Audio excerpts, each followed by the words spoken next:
उपोषण मागे घेताना सरकारचा गुन्हे मागे घेण्याचा शब्द होता। आंदोलकांवरील गुन्हे अद्याप मागे घेतले नाहीत। 2 दिवसात सरकारने विशेष अधिवेशन बोलवावं, कायदा पारित करा। शिंदे समिती मराठवाड्यात काम करत नाही। मराठा आरक्षणासाठीच्या अधिसूचनेचं कायद्यात रूपांतर करा। उपचार घेणार नाही, पाणी सुद्धा पिणार नाही। तुम्हाला आरक्षण द्यायचं तर कायदा का लागू करत नाही? सगळ्या सोयऱ्यांचा कायदा पारित करा। ज्या 57 लाख नोंदी सापडल्या त्यांना कुणबी प्रमाणपत्र द्या। भुजबळ यांना कोणीच धमकी देऊ शकत नाही। आपलं सगळ्या सोयऱ्यांचा कायदा हा त्याची अधिसूचना राजपत्रित काढली। ओबीसी आरक्षण ज्या कायद्यानुसार दिले त्या कायद्यात दुरुस्ती करून सगळ्या सोयऱ्यांचा कायदा पारित करणं आणि त्याची अंमलबजावणी करणं। व्याख्या त्याची सगळ्या सोयऱ्यांची मराठा समाजात पिढ्यानं पार परंपरेनुसार ज्या लग्नाच्या सोयरीकी जुळतात, गणगोतातील लग्नाच्या सोयरीकी जुळतात, त्या राज्या अंतर्गत येणाऱ्या सर्व सोयऱ्यांना नोंद नसली तरीही ज्या मराठ्यांची नोंद मिळाली त्या नोंदीच्या आधारावरच कुणबी प्रमाणपत्र देण्यात यावं ही व्याख्या आपण त्यांना 3 महिन्यापासून दिलेली। या व्याख्यासह ती करावं ते एक मुद्दा। ज्या 57 लाख नोंदी सापडल्या त्यांचे तातडीनं पत्र वितरित करणं। तिसरा मुद्दा, ज्या सगळ्या सोयऱ्यांची जे सगळे सोयरे आता प्रमाणपत्र घेणार आहेत, ज्याची नोंद मिळेल त्याच्या आधारावर फक्त शपथपत्राच्या आधारावर घ्यावं। तपास करणं, ग्रह चौकशी करणं याला खूप किचकट प्रक्रिया आहे। त्या आधारावर घेणं। त्यांच्या परिवारांना ज्यांच्या नोंदी सापडल्या त्यांच्या परिवाराला तातडीनं, तुम्ही जे मध्ये शिबिरं म्हणले होते लावले ते शिबिर सगळे बंद आहे। तुम्ही जे ग्रामपंचायतला चिटकू म्हणले होते ज्याच्या नोंदी सापडल्या त्या पण फक्त राज्यात 8% ग्रामपंचायतला चिटकेले आहेत, फक्त 8%। 92% ग्रामपंचायतला माहीतच नाही की नोंद सापडली कुठे। हे झाले आपले 3 मुद्दे।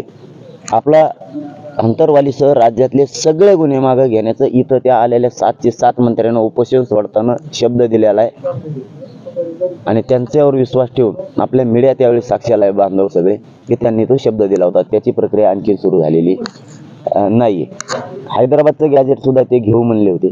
5वा मुद्दा आहे आपला की हैदराबादचं गॅजेट, बॉम्बे गव्हर्नमेंटचं गॅजेट आणि सातारा संस्थांचं, म्हणजे महाराष्ट्रातल्या मराठ्यांना ज्यांच्या नोंदी सापडल्याने त्या गॅजेटच्या माध्यमातून ते आरक्षणात येणार आहेत, तेही यांनी आतापर्यंत घेतलेलं नाही। नेमकं हे करतेत काय आम्हालाच कळत नाही। आणि शिंदे समितीचं काम हे इतकं युद्ध पातळीवर त्यांनी वाढवायला पाहिजे। तिला 1 वर्षाची मुदत द्या म्हणून सांगितलेलं आहे, म्हणजे तिने ते सापडतच राहिले पाहिजेत पुरावे सारखे। त्याच्यासाठी मनुष्यबळ हे 24 घंट्यासाठी त्यांना द्या आम्ही सांगितलं होतं। ते कधीतरी उठतंय आणि सापडायला सुरुवात, कधीतरी 8-15 दिवसातून एखाद्या वेळेस ती समिती कुठेतरी येते, बसते, माघारी जाते। बाकीचे लोक काय काम करतात? लोकांच्या नोंदी असून, अर्ज केलेले असून सुद्धा प्रमाणपत्र दिले जात नाही। ही काय प्रकार? आणि आपला 7वा मुद्दा की मागासवर्ग आयोगाचा जो अहवाल आहे नव्यानं गठीत करा, त्यांनी नव्यानं गठीत पण केला, अहवाल पण घेतला, मग आता ते स्वीकारून त्याचा कायदा तर पारित केला पाहिजे। असे आपण त्यांना एकूण 9 मागण्या दिलेल्या आपण त्यांना। परंतु सगळ्या सोयऱ्यांचं याच्यात मुख्य भूमिका ही आहे की सगळ्या सोयऱ्यांची आम्हाला कायदा पाहिजे आणि त्याची अंमलबजावणी पाहिजे। महाराष्ट्रातल्या अंतरवालीसह सगळ्या केसेस मागं पाहिजे। हैदराबादचं गॅजेट त्यांनी घ्यायलाच पाहिजे, कारण ते स्वीकारल्याशिवाय पर्याय बॉम्बे गव्हर्नमेंटच्या गॅजेटसह आणि सातारा संस्थांचे गॅजेट। अरे आम्ही भेट नाही तसं तुझ्यासारखं सांगत नाहीत, त्याच्यात कार्यकर्त्याला सांगतो संरक्षण लावायचं सांगा, मला अमकं सांगा, मला भेव आहे। आम्हाला भेवासून सांगत नाहीत।